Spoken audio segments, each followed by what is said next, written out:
Welcome to The Unbridled Woman with your host, Deanne Rose. Get ready to embark on a thrilling journey to the core of your feminine essence. Awaken and harness the immense inner strength you possess. Rise up majestically and powerfully, embodying your most authentic and unstoppable self. Get ready for an electrifying revelation of spirit and power. Here comes Deanne, ready to set your world ablaze with inspiration and wisdom. Welcome, Unbridled Women. Oh, I'm so happy to have you here with me today on this really special show. It's going to be just me without a guest, and we're going to be diving into my most passionate subject and what is really my life's work. And I know when we have guests, we've touched upon retirement, we've touched upon grief, we've touched upon nutrition, we've touched upon empowering our thoughts. Today we're going to touch upon something that is so very sacred in every woman, and that is our womb. So I welcome you. I welcome you to the path of womb healing. Today is marking the beginning of your enriching journey towards self-understanding and healing. I'm going to dive into the multifaceted nature of womb healing as it encompasses the physical, emotional, and spiritual realms. We're going to focus our focus should be is going to be merely not mending our physical wounds, but also about forging a connection with our inherent feminine energy and embracing our strength as women. And we're going to embark on this path together and pause occasionally as we bring our presence to this inner sanctuary that is within us. So our womb is a wellspring of life. It's a hub of creativity and intuition, and it's a reservoir of profound insight and strength. So we come into this episode with an attitude of openness, of curiosity and awe for this complex yet magnificent part of our bodies. So as we welcome in, I like to bring in a body blessing. Bless my feet and legs, and let them walk with the grounding energy of the earth. Bless my pelvis, that I may hold my values as a woman, make space for my creations, and release what no longer belongs with me. Bless my vagina. May I be clear about what I bring into or release from my body or life. Bless my feminine organs, that I use my creative potential in ways that are beneficial and sustainable for my spirit. Bless my belly. May I be in my place of feminine power. Bless my hands and arms. May they cultivate and receive a joyful bounty. Bless my heart and chest, that I receive and give fully the love I share with others. Bless my breasts, that I nourish myself as lovingly as I nourish my creations. Bless my throat and head. May I speak my truth and clarify my visions. Bless the paths behind and ahead of me, that they may transform what I carry into the future. And bless the place I now stand as a woman. May I be fully present in my body and my life, and celebrate the blessings of this moment. So before we get into more juicy talk, this is a perfect time for me to introduce what my special offer is for February. It's an offer called Hearts and Wombs, and it's a unique program. It's taking place through February, and it's designed to foster a profound healing and connection with one's womb space. It integrates modern science with ancient wisdom and creates a nurturing and transformative experience. It's focused on the health of the womb, and each session is crafted to release tension, heal trauma, and awaken a deeper awareness of your body. And you can find more information on that on my website at deannerose.net. So I would love to have you come and join me on the journey just in February. We'll be able to connect really personally and special. So I wanted to open our talk here with a brief description story about my birth stories. As we are talking about the womb, it's also important for women to express their birth stories. And I'm sharing just parts of I've had 2 births, 2 daughters, and what I learned from those births. And I'm not telling the story from, oh, I should have done this. Because upon reflection of who I am as a woman now and what I know about birth and my own body, yes, I would have done things differently. However, my birth story is beautiful and perfect for me at the time it happened. And we have to, when we're sharing our birth story, it's really coming from that place of acceptance that it is your perfect birth story. And as you grow as a woman, as you grow as a mother, you might look at your birth story in a different way. And that's fine, because that's where your wisdom comes from. And that's what you can share to your daughters, to the younger women around you. And to really preface that, we need to be careful when we are talking with women who are with child. It is human nature to want to tell them about our experience. And I just caution and use discernment. Because again, your birth story is your birth story. And you can talk with this woman if you just want to ask, hey, what is your plan for your birth? And if you feel compelled, if she's open to hearing your story or hearing what you learned from your own birth stories, then that's when you share. But we don't want to scare the mother-to-be. We don't want to minimize and judge her choices.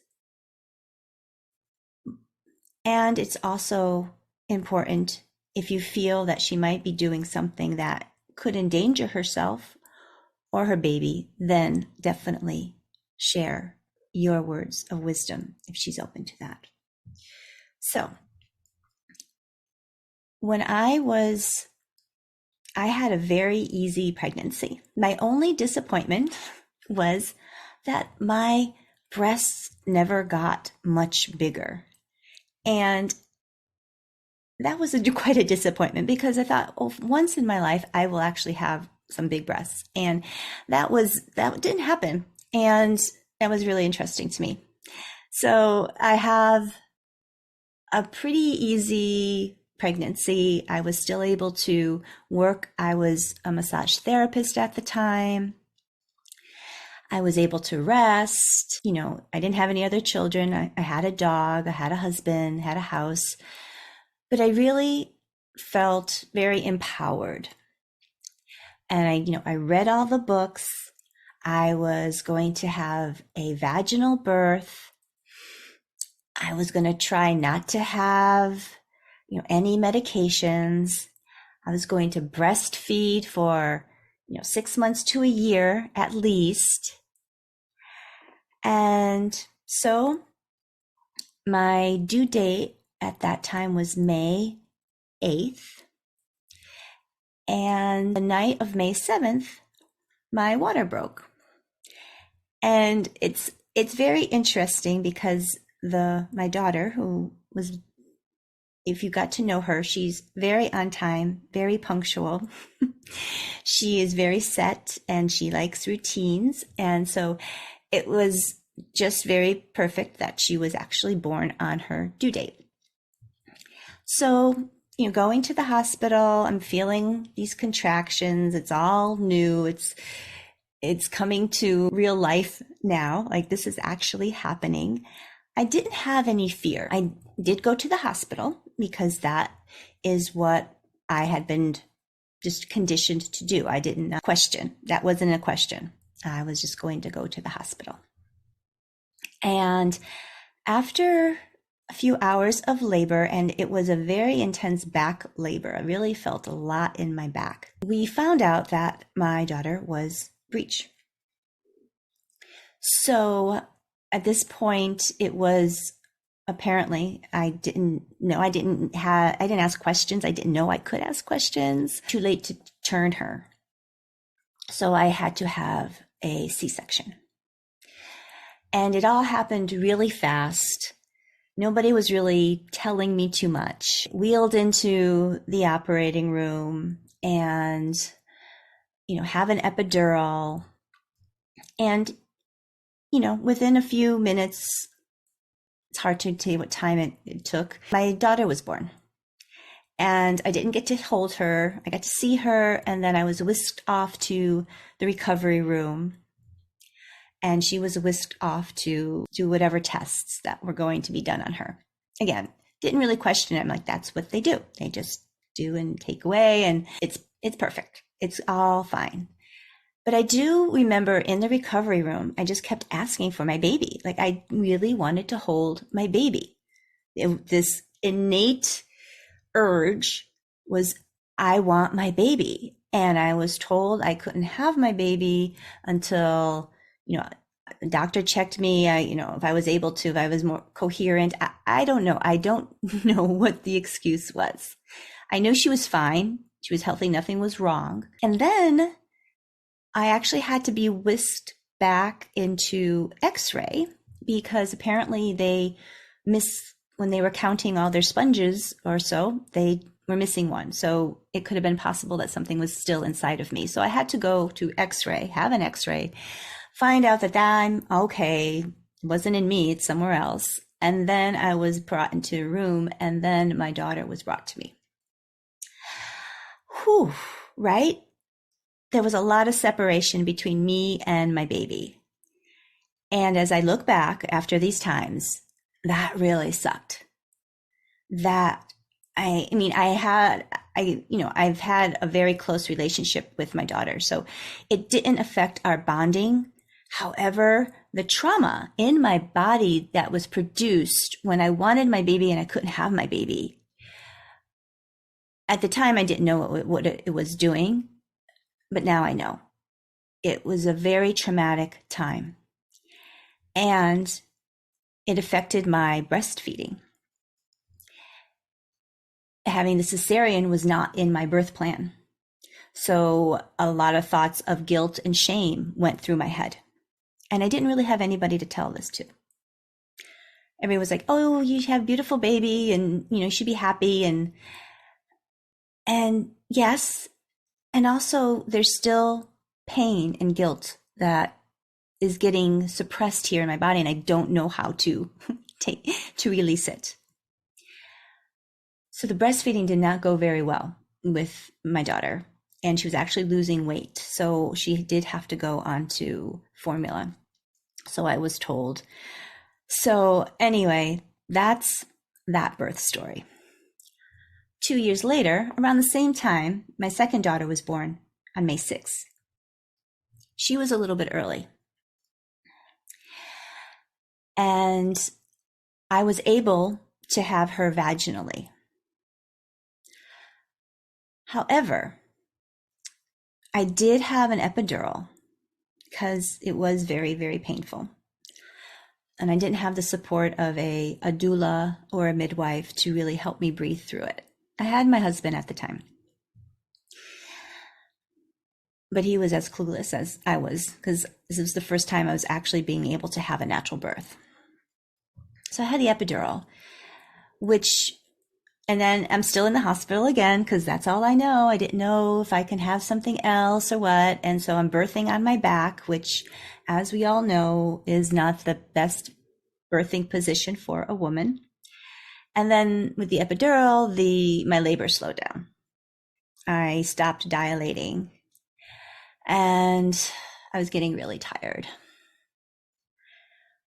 Well, finally, the the doctor comes in. It's not my doctor. And it's time for me to push. Well, if you've ever tried to push with epidural, you can't really feel anything. And, I remember seeing shows, a woman sounds while she pushes. I'm like, okay, maybe that will help me connect to this. Like, I can't really feel, but I can hear my sound. So maybe, it was just like this innate thing. I'm like, okay, and this is what I'm going to do. Again, birth is a very innate thing for a woman. You can read books and books and books and see all these videos, but your body knows what to do. So my body was like, you need to sound. Well, I started to sound when I was pushing, and this doctor, it was a woman doctor, nonetheless, told me to be quiet, that I would disturb the other women on the floor. Can you imagine? And imagine this, and I could see it so vividly. It was almost like this energy just went, whoosh. My throat closed up. I kind of felt my vagina closing. And she had to use forceps to get my baby out and cut me. So I had to have a episiotomy. The baby had to use forceps. And then again, I'm shown my baby, and then she's taken over to the other side of the room, weighed and done all this. She wasn't put on me. And that was a trauma that led to postpartum depression in me. I think it was a cumulative from 2 years ago of the trauma of that birth, of not being able to hold my baby right away with the C-section, and then going into the second birth without actually really have processed anything, and then being told to be quiet, and then having all this medical intervention in my vagina. I mean, the vagina is going through so much trauma as it is with birth, and now she's being cut. Now foreign objects are being put inside to grab and pull out. So it was detrimental, and it's something I would never, ever wish on any woman. And the depression affected my bonding with my second daughter. Luckily, I bounced back pretty quickly. However, there's remnants of all that, right? And, it wasn't until, I want to say like 13 years ago. So I'm 55. So I was like in my 40s that I was actually finally able to touch my cesarean scar.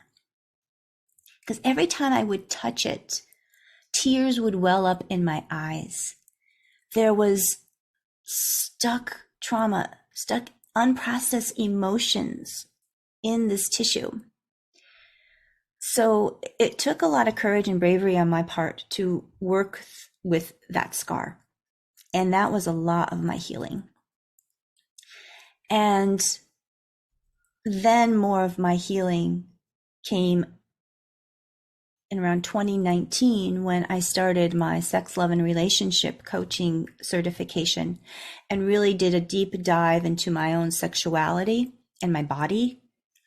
And it was through womb healing and yoni de-armoring that I was able to release the scars of those births, the scars of those forceps in my tissues, the scars of invasiveness of I was able to bring back sensation and feeling into an area that I had unconsciously shut down. And it was through also this work with my certification that I began to find my voice again. Because if you don't know this, as we are in embryonic state, as women, as female babies, our throat and our cervix, vagina area are connected. And it's as the baby embryo grows, it spreads out, but it is connected at one point. So when we work on our voice, we work on our womb. When we work on our womb, we work on our voice. They are still physically and energetically connected. So that is a little bit about my story. And I want to just get into what is womb healing. And I'm going to talk about how it actually affects fertility and why it's really important for new moms, women in their childbearing years to access this type of healing for themselves. So womb healing is an approach that brings back equilibrium and harmony to the female reproductive system. So it tackles the intangible and the tangible imbalances that influence womb health. So the tangible would be the physical, right? Scarring, imbalanced muscles, you could have some adhesions. And then there's the intangible. Like in my birth stories, being told to be quiet. I can even see the constriction happening right when I say this. It's like I even see my ovaries just go, shrink up. My throat becomes so constricted, right? There's this shutdown. There's this energetic shutdown. So that is womb healing is physical, it's emotional, it's energetic. So even if you're a woman who is saying to herself, well, I don't have any problems down there. I don't have any pain. I never gave birth, or I've given birth, but it was all, natural. I didn't have any forceps nor episiotomy.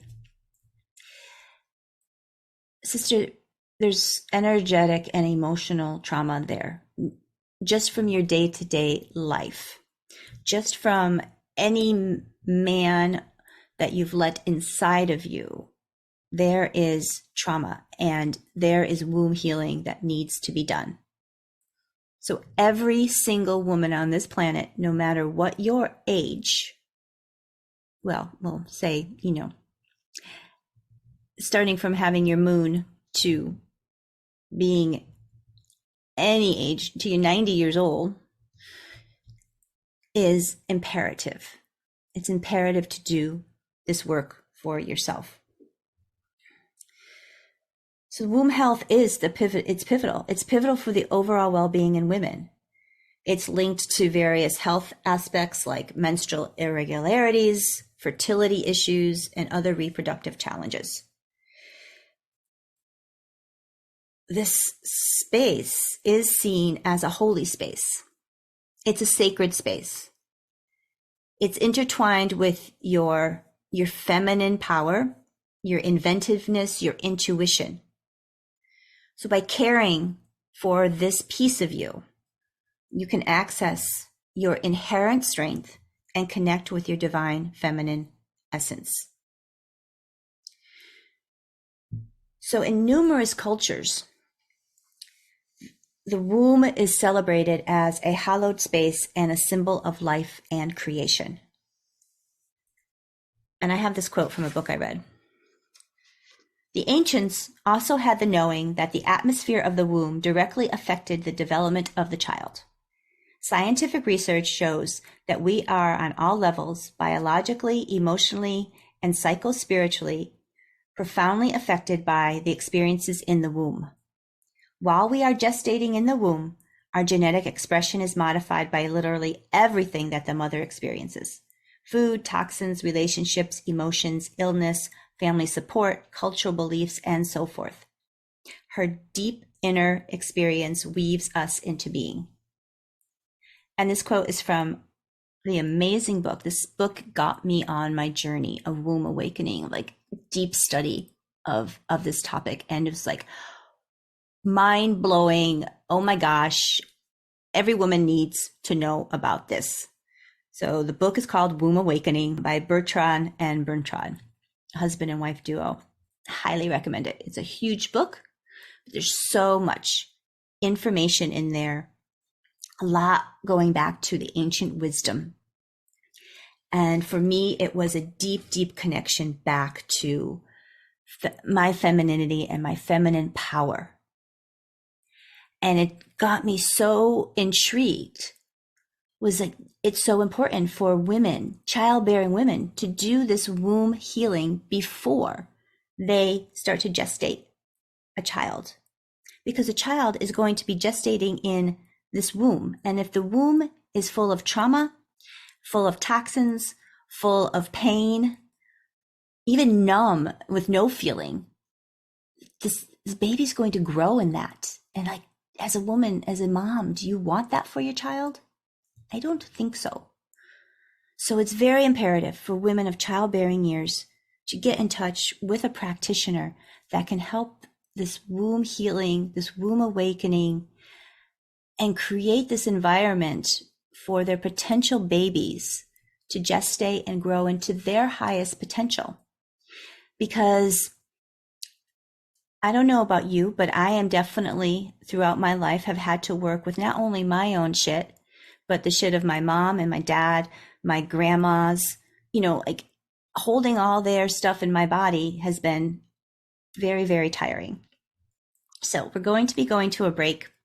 And when we get back, I'm going to talk more about womb healing, how the physical benefits, the emotional benefits, how it affects fertility. So I'm so excited. Please stay on and stay tuned, and we will be right back. Thank you so much. Welcome back to The Unbridled Woman with Deanne Rose. Have a question for Deanne or her guests? Join us on the show at 888-346-9141. That's 888-346-9141. Or email Deanne at theunbridledwomanrises@gmail.com. Now, back to the show. Welcome back, Unbridled Women. I am sharing my deepest passion of womb healing in the show today. And the first half, I came and I shared my 2 birth stories. And now we're going to get more into what womb healing is physically, emotionally. And as I'm saying this, I want to also reiterate that my February offer that you can find on my website, deannerose.net, of Hearts and Wombs. So if you're at all curious of what womb healing can do for you, this is a really great opportunity to dive in, to come in with just 3 sessions and experience this phenomenal healing for yourself. So when I posted this show on my social media, there was some engagement on how does womb healing affect fertility? Now, I can share, not personally, but from a personal experience with a client that I had a few years ago. And she came to me with been trying to conceive, her and her husband, for a year. And they had all the tests, all the medical tests done. She was fine. His sperm count was high and healthy. There was no quote unquote medical reason why this couple could not conceive. So she was drawn to me because I had done a talk about, connecting to the sacred feminine. I talked a little bit about womb health and also talked about calling in spirit babies. Now, she was very intuitive, and she had been actually in contact with her spirit baby. So she knew that there was a baby that wanted to come through, but she was just getting so frustrated on why she could not conceive. So we did the whole process of the womb healing session. We had a few coaching sessions after that, diving into inner child, into shadow, into ancestral, into mother, father. And I think this was, probably it was like April or May of a couple of years ago. So maybe it's like 2022. And I get an email from her I think it was in April. So I get an email from her in July. She is pregnant. She was pregnant. And she said that the healing really, she felt it physically, but it was energetically releasing this trauma. Didn't really know where the trauma came from. She was able to feel into it and have it just process itself. And then the work we also did with her mother shifted her whole perspective on what she wanted to be as a mother. And she literally opened herself up to receive her spirit baby and conceive.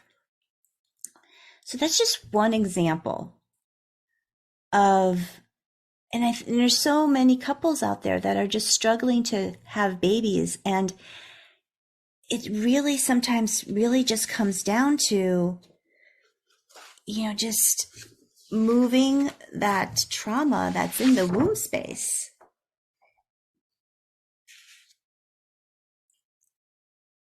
And it comes, what I think if you think about it logically, the womb, right, is the container for baby's gestation, right? There's the ovaries are in the womb space, uterus. So a balanced and healthy womb creates a conducive environment for conception and pregnancy. And we need to address these past traumas, these emotional barriers that are linked to the womb, and that they can support the emotional well-being, reduce the stress, and further enhance the fertility potential. Because that's a lot of it, is that stress buildup. Just to keep trying, and the thoughts that go through a woman's head, cortisol builds up. And just to take that time to go a little bit deeper, to come back to the body. What is the body telling you? And when we do womb healing, it forces us as women to come back to our bodies. And I know for a lot of women, that is not safe. It's not safe to be back in the body because you have had to leave your body at times just to survive. And that's why it's really important to find a practitioner that you trust and can hold that safe, nurturing space for you to process these emotions, this energy that has been stagnant, that had been halted, and then come back into that wholeness that is you.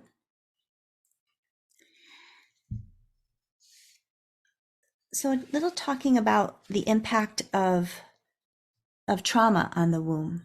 I touched upon it just a couple seconds ago. So trauma can profoundly influence the womb's physical and emotional well-being. the body's reaction to trauma, which involves this surge in stress hormones like cortisol and adrenaline, can lead to inflammation and other physical changes, including those within the reproductive system. So these physical changes with trauma can manifest as irregular or painful periods, infidelity, endometriosis, right? Emotionally, this trauma can disrupt the womb's energy flow. So leading to disconnection, numbness, feelings of shame and guilt. So it's vital for us to acknowledge that this effect of trauma on the womb, we need to acknowledge this. We need to see it for what it is. It's real. And it necessitates support for both our physical and emotional healing. Now, moving up from the womb a little bit, we'll go to the breasts, right? And a medical pandemic among women is breast cancer. So a woman's breasts in Tantra, this is we have different polars, negative and positive. So our positive polar for women is our breasts. This is how we give out to the world. When a woman is constantly giving of herself,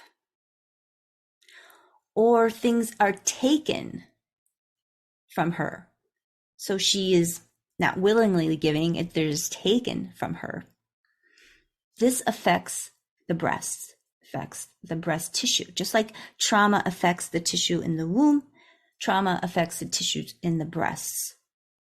If a woman's not taking self-care, a woman doesn't love herself, it's all being felt in this breast tissue.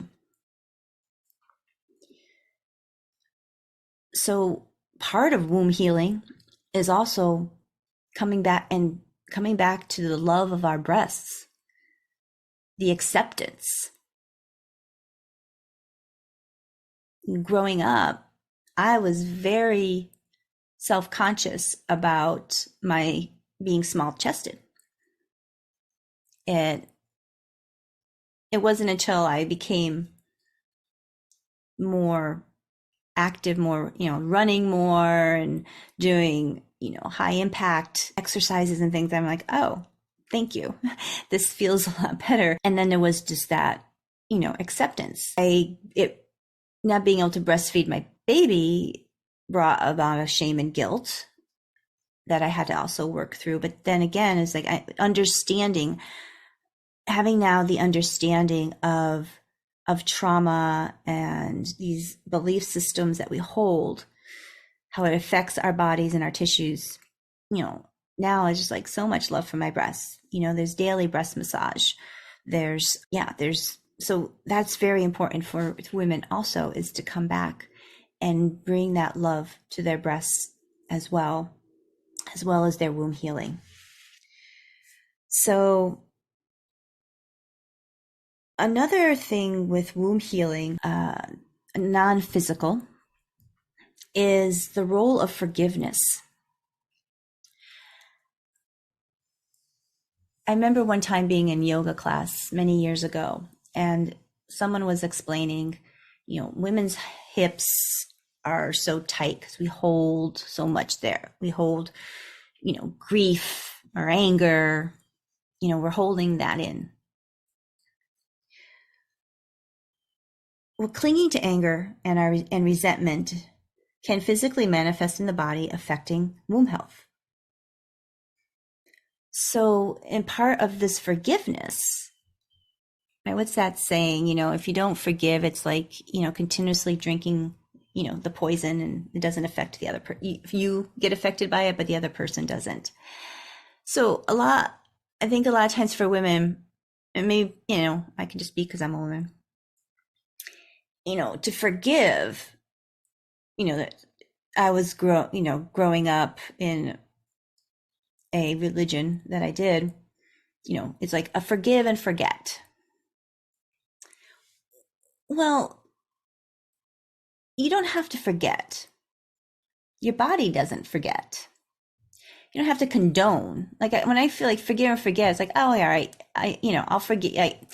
Yeah, it's okay. We'll let it go. No big deal. Well, no. There are some traumas that people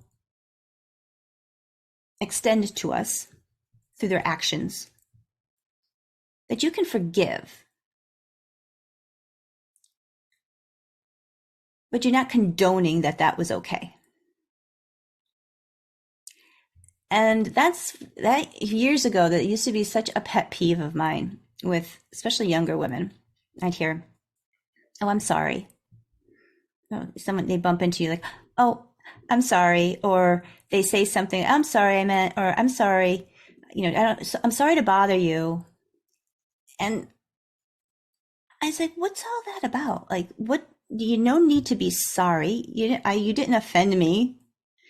And like, it's such a unconscious thought and words that come out of a lot of women's mouth, because they are afraid to take up too much room because it wasn't safe, right? So now this is your time, sisters. This is your time to claim your safety. Claim your safety within yourself. And we do that by healing our own traumas, by healing those unexpressed emotions. And womb healing does that for you, connecting back to this potent place that is your center of creativity, whether you choose to use it to gestate human beings or gestate art or music, your career, whatever it is, this is your place of creation. And it's a friggin' gift from God given to women. And it is our birthright and our responsibility to honor and keep this space sacred and holy.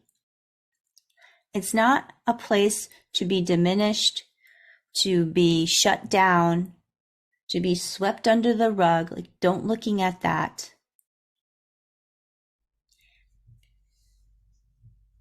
It's part of who we are. Now, I have some notes here because I didn't want to forget what I wanted to talk about. But going back to, talked about fertility. So let's talk about sexual health, womb healing and sexual health. So again, the trauma, our negative experiences that are still held in the womb can lead to sexual dysfunction, pain, and disconnection from your sexuality. If you had ever been molested or raped, you most likely have left your body because it wasn't safe to be in your body. And coming back is scary. But it's the bravest thing that you can do for yourself. And it's the most healing thing that you can do for yourself. Because your sexuality is your power.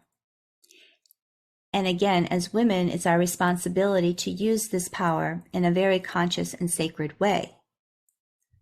When we are disconnected from our sexuality, we still use it, but it's used in a darker, negative way.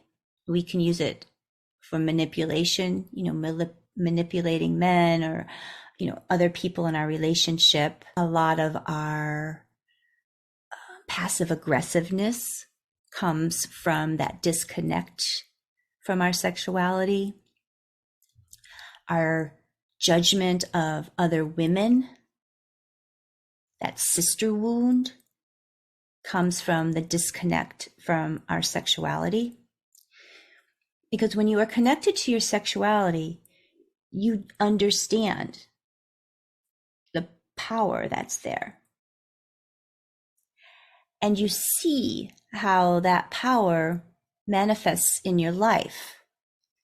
There's a lightness about a woman who is connected to her sexuality. There's a brightness, there's a confidence, there's a presence. There's a woman who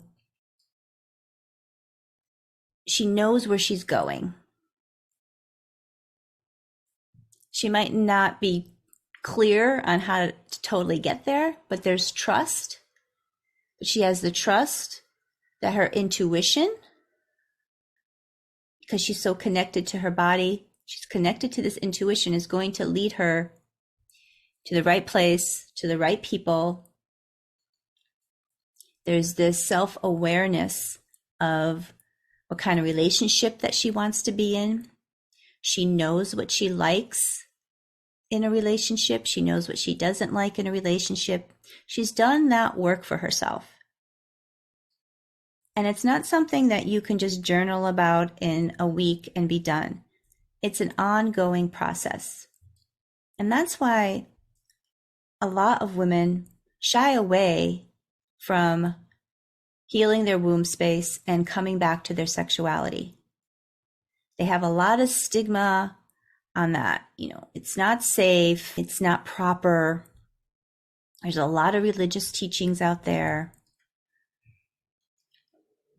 But in my opinion, a lot of those teachings were put in place to diminish the feminine power because it is so potent and strong.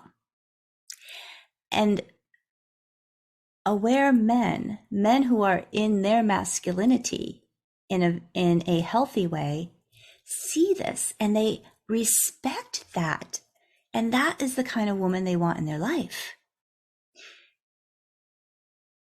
Why would a man want a drama queen, a passive-aggressive woman who says one thing and does another, who talks about other women behind their back, who is jealous, who has excuses for not bettering herself, or who's the victim of their life? Like, that is not a woman that would be attractive to anybody. And there's so many women who live in this, and it's very sad.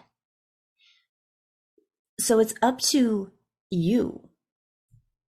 It's up to you to take the reins. Talking about being unbridled. So bridle yourself up for a moment and take those reins and pull yourself out of that victimhood, out of that self-sabotaging pattern that you're in, and go over and start doing the healing work on your womb, on your trauma, and then release that bridle and step in to that fullest expression of yourself that you have allowed yourself to be. You've made space for the real you to come through. So I also want to talk a little bit about the womb healing and menstruation. If there's trauma, it's going to lead to the physical, like we said, with period irregularities or very painful menstrual cycles. Menstrual cycles are not meant to be painful. All right. It's a time for a woman to go within and take some rest, but it's not a time to be curled up with a hot water bottle and, Advil next to a glass of water by your bedside. Menstrual cramps are not supposed to be painful. There's other stuff going on in your womb that is causing this pain for yourself. And it could be energetic, it could be physical, but you don't know unless you start to connect, ask your body questions, and feel.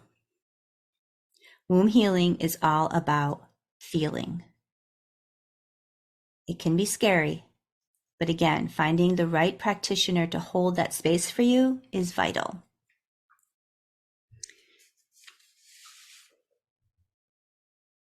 Womb healing helps strengthen our intuition. It's like it clears the cobwebs. It clears the cobwebs from your mind, from your heart. You become a more clearer vessel to be the channel to the divine. And that's where I also feel this our feminine superpower is through this womb space that is our direct channel to the divine. That guided intuition. It's so beautiful. It's like if you can be divinely guided by your intuition every day, you would be living the most miraculous life because you are just being spirit led. You are being led by your soul. And there wouldn't be that stress of having to make these decisions. Thoughts this, I think about this. Oh my gosh, what is this? It's like you would just check in. You check into your intuition, to your body. What is it telling you? It's taking those quiet moments. As women, we need those quiet moments. You need to step out of that hamster wheel and get into those quiet moments to connect to yourself.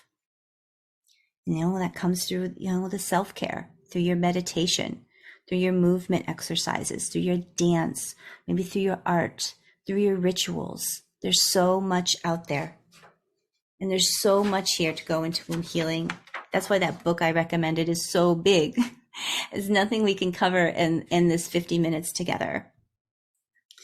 So womb healing is your journey of self-discovery. It's revealing your past traumas and emotions, and it's approaching this journey with openness that leads to your healing and growth.